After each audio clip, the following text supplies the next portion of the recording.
Hi guys, it's me, Professor D, and welcome back to my YouTube channel. On this video, I'm going to be going over degenerative disorders of the neurological system. Now, this video is going to be a little bit different, so I'm going to warn you in advance. Number one, it's summertime. I do not work during the summertime. Any content that I produce during the summertime is just something extra, okay? Um, I travel during the summer. I have all of my nieces and nephews and godsons and goddaughters with me during the summer. So I've got a house full of kids. So you may hear them screaming. You may even see one pass by in the background. It's better than nothing. So, okay, I had to just get that out of the way, right? Um, in this video, you're going to learn about the difference between Alzheimer's disease and Parkinson's and Huntington's and Myasthenia gravis and Guillen Barre and multiple sclerosis. There are lots of degenerative disorders, and I'm going to try to go over the most important points of these disorders and what you need to know. Now, before we get started, as always, I'm going to ask you to please support me and support this channel. How can you do that? Like the video. Go ahead and give a thumbs up now so you don't forget. You're going to love the video, so go ahead and give it a like now. Subscribe to my channel if you haven't done so already.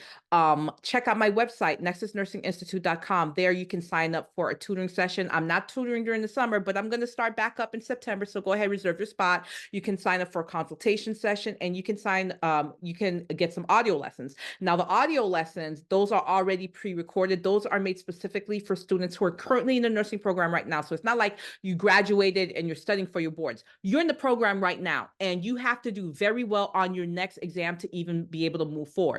I made those audio lessons in mind for you. So you can check that out by going to my website, nexusnursinginstitute.com. Almost daily, you can find me covering information. Again, it's summertime, so I'm really not producing too much content. But other than that, almost daily, you can find me covering a variety of nursing topics across my social media platforms, TikTok, Instagram, Facebook, and of course, here on YouTube. My handle's the same everywhere, Nexus Nursing. So be sure to check that out. All right, guys, without any further ado, let's get started. Degenerative disorders of the neurological system. Let's go. First question. Which disease can only be confirmed upon autopsy? Is it Parkinson's disease? Is it Alzheimer's disease? Is it Huntington's disease? Or is it amyotrophic lateral sclerosis, ALS? Which disease can only be confirmed upon autopsy? So the patient has a diagnosis, but it can only be confirmed once that patient's passed away and an autopsy's been performed.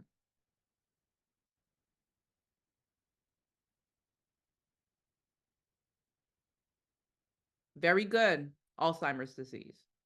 So in Alzheimer's disease, this is a disorder where everything else is ruled out. So you have a patient that is declining, their severe memory loss, they're only getting worse as time goes on, and they're diagnosed with Alzheimer's disease, and they have all the apparent clinical manifestations. But the only way to 100% confirm that, yes, indeed, this is a disease that they have is upon autopsy. Once that brain is cut open and those tangles of the protein plaques are actually seen, that's how we know that this patient had Parkinson's disease.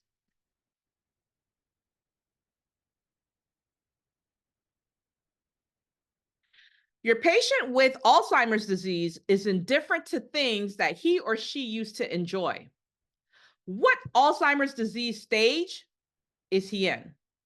Mild, medium, moderate, or severe? So they're now indifferent to things that they used to enjoy. What stage is that?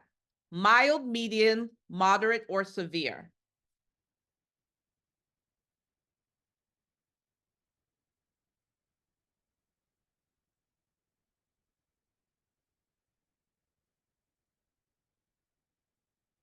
Mild. Mild, when the patient has mild Alzheimer's disease, this is in the beginning stages.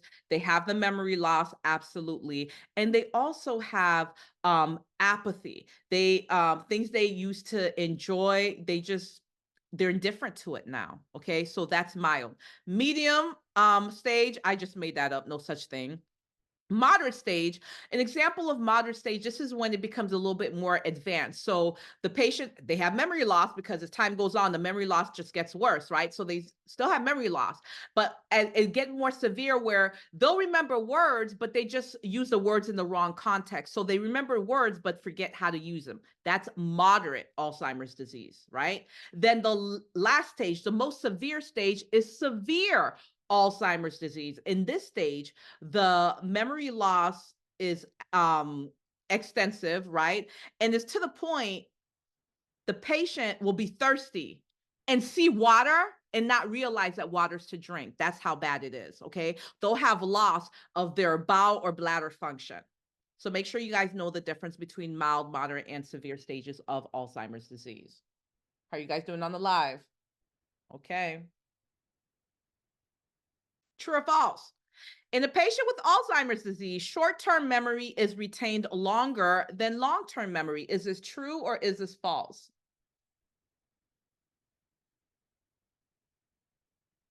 Is short-term memory retained longer than long-term memory?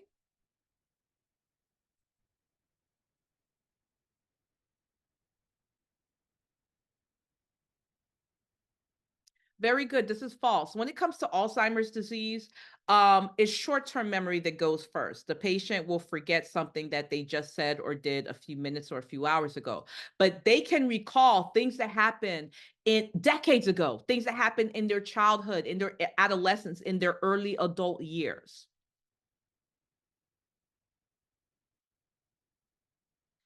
In which disorder does a patient's own immune system eat away at their myelin sheath? So what is a disorder? Where the patient's own immune system is eating away at their own myelin sheath. Is that Huntington's, Lou Gehrig's, Parkinson's, or multiple sclerosis?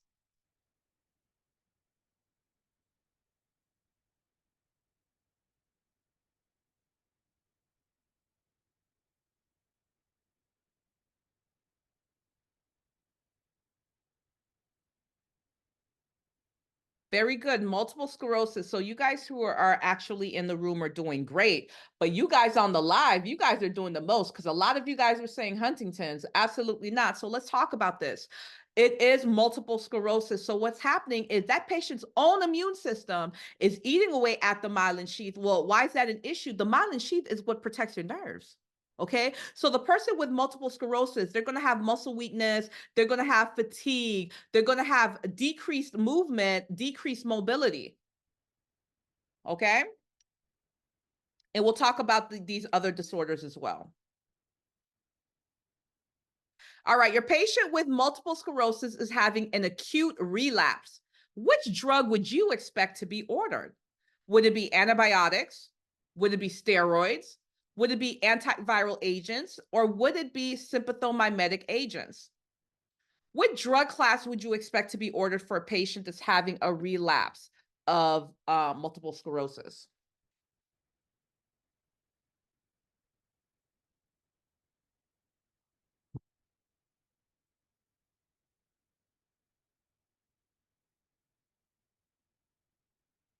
Very good. Steroids. I just said to you that multiple sclerosis is a disorder where the patient's immune system is attacking the body and destroying the myelin sheath. So what do you think we would give? We would do something to decrease that, right? So steroids have what? Anti-inflammatory properties. We're trying to suppress that immune system. Right? That makes sense. You're going to give steroids, but we got to be careful with steroids because remember, any patient that's getting steroids, we're going to be concerned about hyperglycemia because it can cause you to be diabetic because steroids are very sugary. We're going to be concerned about falls and broken bones and osteoporosis because steroids can cause the bones to be porous. We're going to be concerned about internal bleeding because steroids can cause what do you call it? Gastric ulcers, and we don't want the ulcers to start bleeding. That's why you give steroids with food. You don't give it on an empty stomach. And the last thing, there's the fourth thing about steroids you need to know. Oh, infection, right? Because steroids can mask the signs and symptoms of infection. So you're going to have to monitor your patient a lot more closely. You're going to be looking at the WBCs. You're going to be looking at the temperature. You're going to be looking at the ESR, any signs and symptoms of infection you're going to be monitoring that patient for.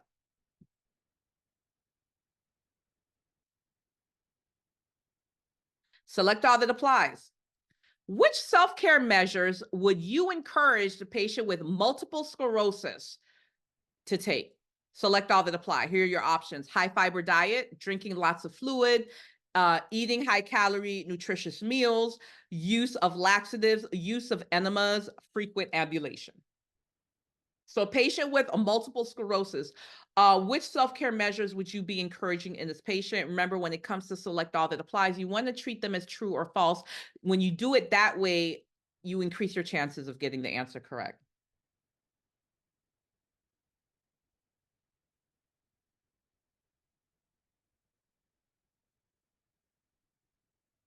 Come on, Bobby Jean, there's more than one answer. Give me more.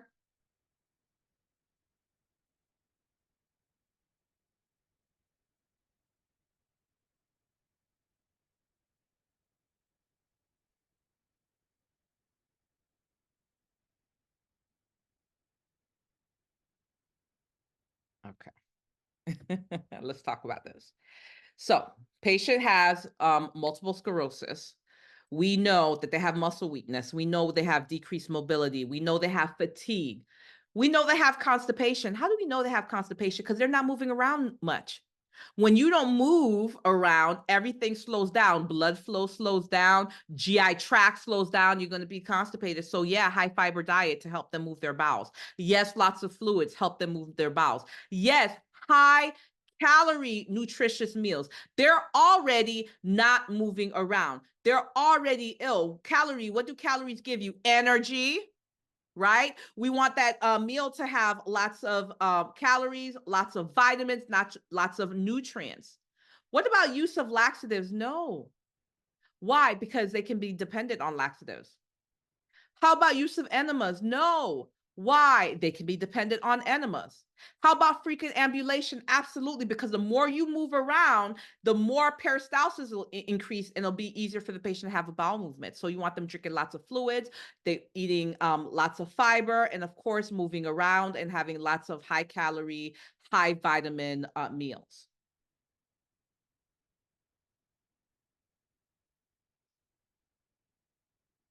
All right, which diagnosis should be suspected in the patient that's complaining of tremors, drooling, shuffling gait, and frequent falls? Would it be Alzheimer's disease? Would it be Parkinson's disease? Would it be ALS, or would it be Huntington's disease? Again, the symptoms are tremors, drooling, shuffling gait, frequent falls.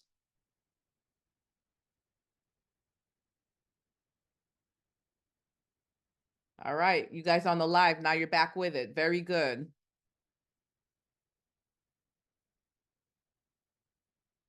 Very good. Parkinson's disease. So the issue in Parkinson's disease, guys, the patient has a lack of what? Dopamine. Lack of dopamine. That is what's causing this disorder. And so the patient in Parkinson's, they have TRAP symptoms. TRAP, TRAP. T is for tremors. And tremors is usually the first symptom the patient's going to notice. So they're going to have tremors. R is for rigidity. A is for akinesia, no movement, or they may have bradykinesia, just slow movement, where they may freeze in place or they just move very slowly. And the P is for postural instability. They're at risk for falls. When they're walking, they have a shuffling gait. They're looking down, their heads bent over like this, and they're kind of shuffling like this. Their center of gravity is messed up, and it's easy for them to fall. Okay. Very good. Yes, TRAP, TRAP. Not a trap house. Oh my gosh. Okay, moving on. Which genetic disorder is autosomal dominant and causes destruction of the nerve cells in the brain? Is it Guillain Barre? Is it multiple sclerosis? Is it ALS, or is it Huntington's disease? Which genetic disorder is autosomal dominant and it causes destruction of nerve cells in the brain?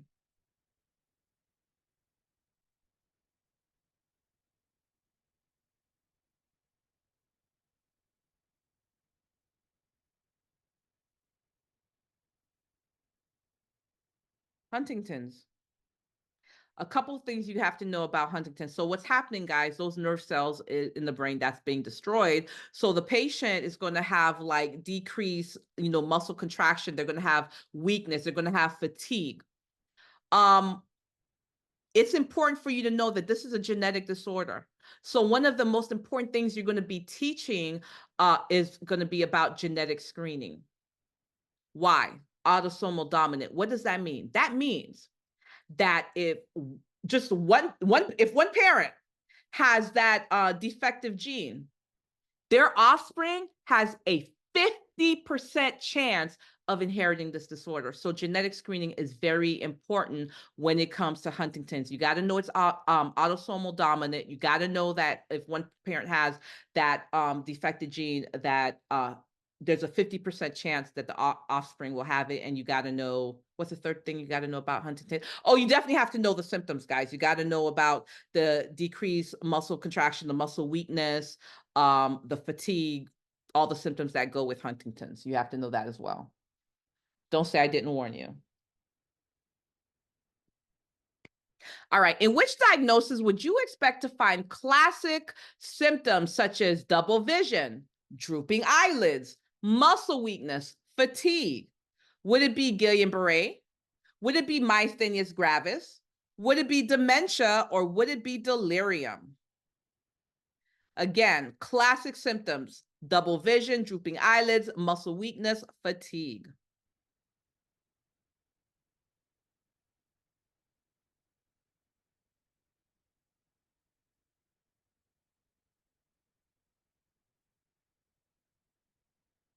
Very good. Myasthenia gravis. So in myasthenia gravis, guys, there's a lack of communication between the muscles and nerves.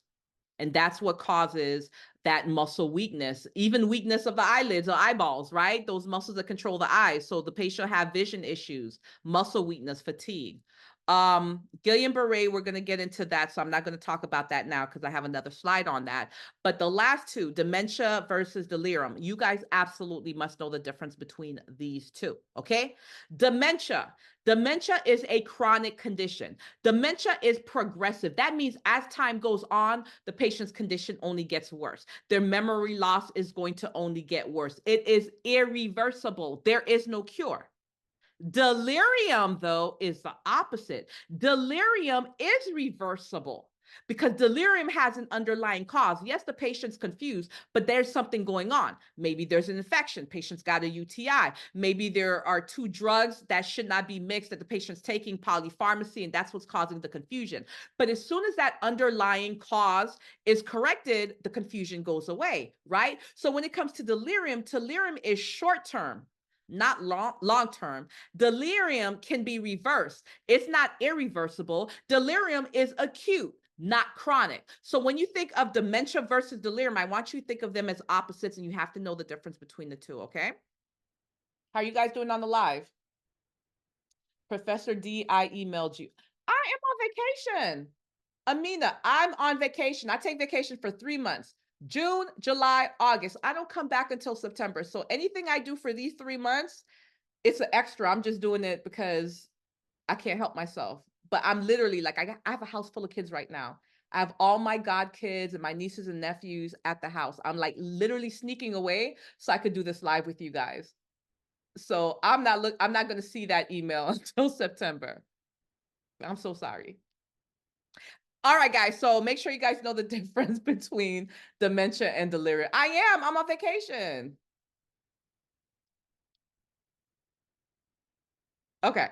In this disorder, the nerve cells break down and causes muscle weakness, but the brain and cognition remains intact. What disorder are we talking about? Okay.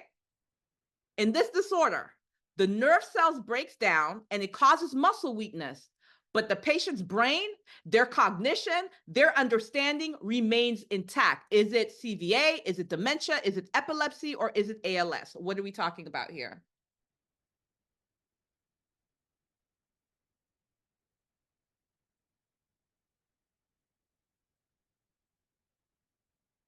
Very good.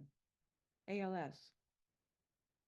We're talking about ALS. So the nerve cells in the brain's breaking down. So the patient has these symptoms where they have decreased coordination, muscle weakness, to the point that they can't even walk anymore, to the point that they can't even control their bowel or bladder, but everything up here is still intact. So the patient's like, just to make you guys understand this better, this is what I'm going to say, it's like they're prisoner in their own body, because they're cognitively, they know everything that's going around them. So they'll get to the point where they can't even chew or swallow, but the brain is telling them to do it. They want to do it. They just physically cannot. They're like a prisoner in their own body. And so many people that are diagnosed with this disorder, and they do their research and they find out, and this is a progressive disorder, there's no cure. So they do their research and they see what's in store for them. Many end up, I don't want to say the word because this is TikTok. I don't want them to shut off my live, but many of them end up, okay, that's the disorder we're looking at. Now, the other choice is CVA, that's a stroke. I already talked to you guys about dementia. Epilepsy, that is when the patient has seizures, but they didn't only have seizure 1 or 2 times. They have a history of seizures that's uncontrolled. So the seizures it's a chronic condition, okay? And it's called epilepsy. Charlie Summer 979, wish I could take a 3-month vacation. Charlie, listen, I work so hard. Charlie, I deserve these 3 months. All right, next. Charlie, which 2 neurotransmitters are found to be increased in Huntington's disease? Select 2 answers. And look, I'm on vacation. I'm still working. Look at me. Which 2 neurotransmitters are found to be increased in Huntington's disease? Choose 2 answers. GABA, acetylcholine, dopamine, and epinephrine. What 2 neurotransmitters are high in Huntington's disease?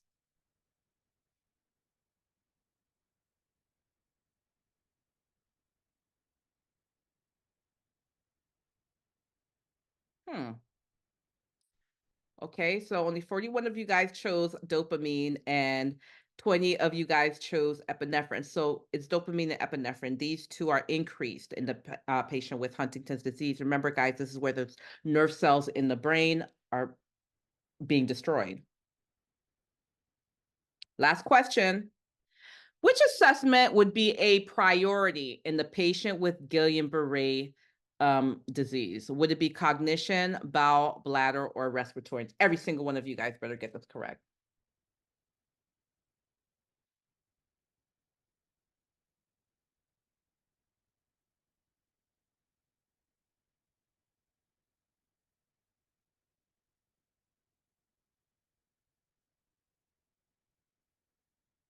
Thank you for all the gifts, guys. I see them. Thank you. Very good. Respiratory. Guys, even if you didn't know what Guillain Barre disease was, just looking at the options, I say this to you all the time, even if you don't know, if you have no idea what the disorder is, say to yourself, which option is most critical? Which can kill my patient the fastest? Because that's going to be your priority, and you're going to increase your chances of getting the answer correct. So even if you had no idea what Guillain Barre disease is, if they can't breathe, they're dead, right? So that's going to be the worst out of cognition, which is how you think, bowel, which is your GI tract, bladder, which is your urinary tract.